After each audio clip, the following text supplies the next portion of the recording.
Jay Sean and I'm back on the BBC Asian Network. Before that, Bambi Baines. Let me tell you about a story which, well, a lot of people may not know about this one. A lot of people have heard of the Titanic, obviously, a ship which sank after striking an iceberg during her maiden voyage. But little is known of the S.S Tilawa, often referred to as the Indian Titanic. Now, the British steamship was on its way from India to Africa during World War II when it was sunk by a Japanese torpedo ship.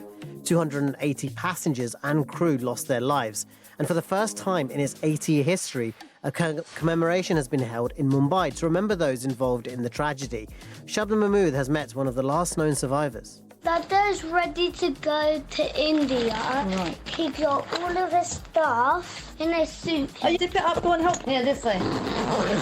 The grandchildren and children of Arvind Bhai Jani from Surrey are helping him pack for a special trip to India. Don't forget the passport. He's taking part in a ceremony to remember what's known as the Indian Titanic. The boat was sinking and then Dada survived. Yeah. Oh, yeah, you know the story.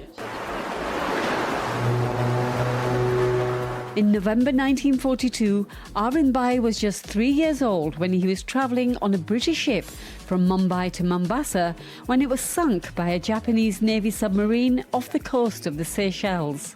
He still remembers what his mum did to save his life. She tied me up at the back and carried me, and she came down, dropped in the sea, and went in the small boat, and we were rescued after about nearly 12 hours.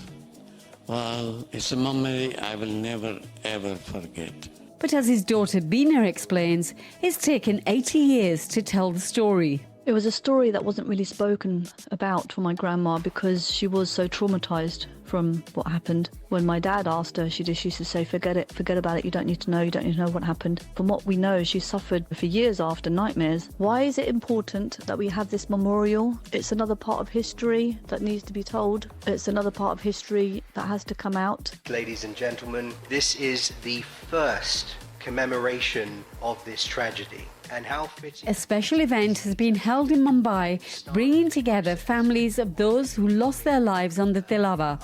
It's been organised by Emil Solanki and his father Cash, whose grandfather was on the ship and was never found. We want Tilawa to be prominently featured in the history books, whether, that's a maritime museum, a documentary, or even a film.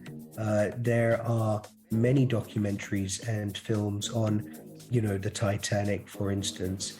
But this particular story has that British-Indian perspective. My father and I always wanted to hold an event that we would believe the first official commemoration to acknowledge Tilawa as the forgotten tragedy and to officially memorialize the loss of 280 lives.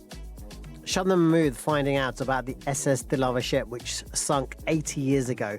And there are calls for this story to be turned into a film or a documentary now, which would be interesting and fascinating to learn more about. There are so many stories like this which exist, which we often frankly don't have the platform or the microscope previously to show and air these stories. So hopefully that will be something we can learn more about in the future. Okay.